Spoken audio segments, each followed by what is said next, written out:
Bismillahirrahmanirrahim. Alhamdulillahirrabbilalamin. Wassalatu wassalamu ala asyrafil anbiya'i wal mursalin Sayyidina Muhammadin wa ba'd. Selamat datang teman-teman di channel ini. Bagi Anda yang baru pertama kali mampir, jangan lupa subscribe. Subscribe itu gratis, dan dengan melakukan subscribe Anda akan mendapatkan video-video seru yang berkualitas hampir setiap hari.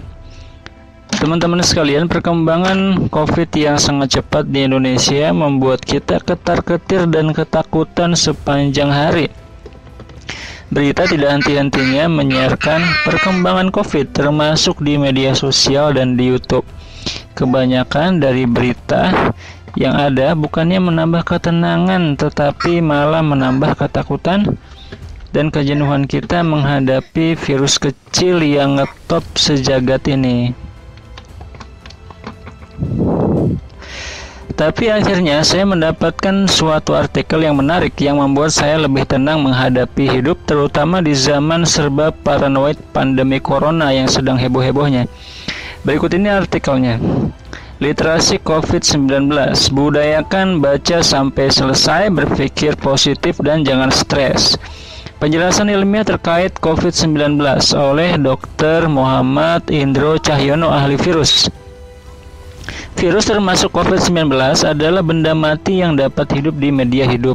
Dia tidak bisa hidup menempel apalagi memproduksi markas virusnya di benda-benda mati. Namun ada catatannya, kalau misalnya ada orang yang sudah terinfeksi mengeluarkan droplet cairan flu atau ludah, lalu kena di baju, kain atau meja, maka ia tetap hidup selama droplet itu belum mengering. Kalau baju dicuci atau tidak-tidaknya mengering sendiri karena pengaruh lingkungan, misalnya karena panas atau hembusan angin, maka virusnya akan mati. Begitupun di meja, kursi, lantai, karpet, dan sejenisnya. Kalau sudah mengering, ya sudah, virusnya akan mati. Virus ini tidak bisa hidup di udara, dia hanya jadi butir-butir kristal saja. Semua jenis virus, mau virus flu, TB, paru, dan lain-lain, bagaimana dengan berjabat tangan? Sama seperti penjelasan nomor 1, walau tangan ini termasuk bagian hidup, tapi selama dropletnya kering, dibersihkan, maka virus pun akan mati. Karena virus hanya bisa masuk lewat 3 jalur, yaitu mata, hidung, dan mulut. Maka jika selesai berjabat tangan, dianjurkan membasuhnya dengan antis, sabun, air panas, asin, atau cairan cuka asam. 3 virus tidak bisa hidup di air panas, air asin, cuka, atau cairan asam. Maka jika sudah terinfeksi, segera konsumsi vitamin E, brokoli, kelor, dan vitamin C, seperti jeruk, mangga, dan lain-lain. 4. Yang terinfeksi atau dinyatakan positif berpeluang sembuh total bagi mereka yang ketahanan tubuhnya kuat, tidak memiliki riwayat penyakit bawaan seperti paru, TB, hipertensi, asma, kanker, dan tumor. 5. Bagi anak-anak muda atau yang ketahanan tubuhnya kuat yang sudah dinyatakan positif, cukup treatment perlakuan mandiri di rumah karena usia produktif antibodinya berproduksi 2-3 kali lipat dibandingkan dengan pemula. Antibodi pada hari 4 ke 4 ke 5 akan keluar untuk menyerang virus. Untuk menekan rasa stres, bagi yang sudah positif cukup mengonsumsi vitamin dan antibiotik. Jangan KRS yang sudah ditentukan karena itu diperuntukkan bagi mereka yang produksi antibodinya rendah. 4. Jangan stres dan panik, karena jika stres dan panik maka antibodinya akan lambat berproduksi. Dengan itulah kita mudah terserang.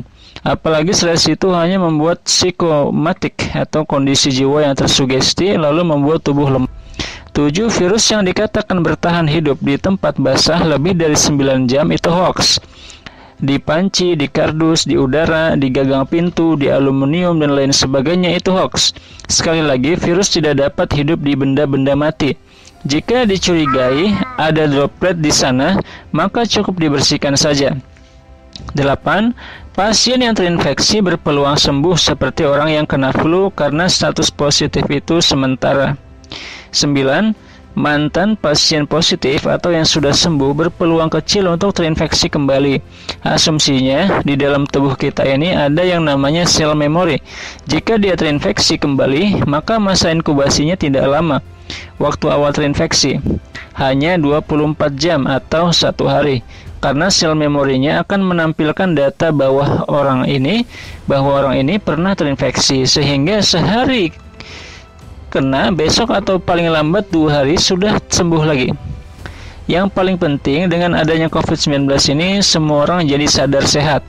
Tumbuhkan rasa optimisme dan pengetahuan tentang virus, jangan buat asumsi salah-salah yang membuat kepanikan.